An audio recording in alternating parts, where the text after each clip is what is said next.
Salamat sa modernong mga kagamitan, sa wakas masisilayan na natin ang totoong pinakadikit na itsura ng mga tao sa kasaysayan. Magmula sa hari at reyna ng Ehipto hanggang sa mga pinakasikat na general sa buong mundo. Si Alexander the Great, ang naitala na isa sa pinakamagaling at pinakakinatatakutang general sa kasaysayan. Walang iba kung hindi si Alexander the Great. Ang ilan sa mga nasakop nito ay ang silangang bahagi ng Mediterranean, ang Ehipto, ang gitnang silangan o ang Middle East at maging ang ilang parte ng Asya. Ngunit ng ika-356 BC ay bigla na lamang ito na nanghina. Hanggang sa kalaunan ito rin ay binawian ng buhay. Ilan sa mga naitalang sinasabi na maaaring ikinasawi nito ay ang typhoid fever. Maaaring ito rin daw ay nilason. Ngunit walang direkta na makapagtuturo na ebidensya. Kaya naman magpasa hanggang ngayon ay ang kamatayan ni Alexander the Great ay ang isa sa pinakamahiwaga at naibaon na ng panahon. Ito naman ay ang dikit na totoong itsura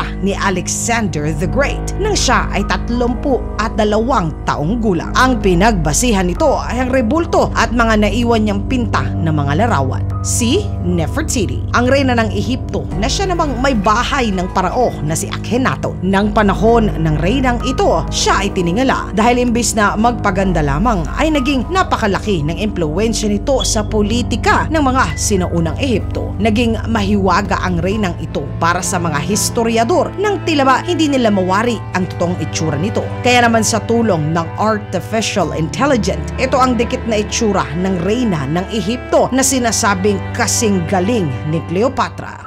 Ang hari na si Shaka Zulu. Ang pinakamatandang lahi sa buong mundo, mga katinagalog ko, ay ang Afrikano. Nang ika-1816 hanggang 1828, itinatag ng hari ng Zulu ang kanyang sarili na imperyo. Sa dami ng kaharian po sa Afrika, ang kanyang imperyo ay ang pinakamalakas, pinakamagaling at pinakakinatatakutan. Ipinanganak ito ng ika-1787 at pumanaw ng ika-22 ng taong 1928. Ito ay ang itsura ng isa sa pinakamalupit at pinakamagaling na emperador ng Afrika, si Julius Caesar. Sa lahat ng mga naging emperador ng mga Romano, itong si Julius Caesar ang pinakasikat. Namuno ito ng ika-49 BCE hanggang ika-44 BCE. Nang panahong ito nakilala niya si Cleopatra na noon ay 21 taong gulang lang at siya naman noon ay 52 taong gulang na at ang isa sa nahirang na pinakamagaling na diktador ng Roma. Ngunit ito naman ay trinaydor ng kanyang mismo na sariling konseho at ginamitan siya ng mga matatalas na mga sandata. Pumanaw si Julius Caesar ng ika-15 ng Marso ng ika-44 BC. Ito naman pala ang dikit niya na itsura. Si Michelangelo, ang isa sa pinakasikat na pintor sa kasaysayan nating mga modernong tao. Si Michelangelo ay ang umukit sa kilalang Pieta sa Rome, ang nagpinta ng Sistine Chapel at ang nagdisenyo ng dome sa St. Peter's Basilica. Siya rin ay kilala bilang isang magaling na makata. Ipinanganak ng ika-6 ng Marso ng taong 1475 sa bansa ng Italia. Pumanaw ito ng ika-18 ng Pebrero ng taong 1564. Ito ay sa edad niya na 88 taong gulang. Ito ay ang dikit na itsura ng sikat na pintor na si Michelangelo. Ang estatwa ng Liberty. Ang higanting estatwa na ito ay regalo ng mga taga-France sa mga Amerikano. Simbolo nito ang pasasalamat nila at maging ang alyansa ng panahon ng revolusyon. Tanso ang totoong kulay nito, ngunit dahil na rin sa epekto ng kalikasan, naging kulay berde na ang Statue of Liberty. Ito naman ang itsura ng Lady Liberty kung ito ay totoo na isang tao. Ang parao na si Akhenaten. Si Akhenaten ay ang parao ng Ehipto ng ika-1351 hanggang 1334 BCE. Pinamunuan nito ang ika-18 dinastiya. Sa panahon niya, pinatupad niya na iisang Diyos o anito lamang dapat ang sasambahin ng mga taga-Ehipto. Hindi man nagtagal ang kanyang pamumuno, siya ay ang parao na pinalitan ni Tutankhamun. Ito ay ang itsura ng ama ni Tutankhamun.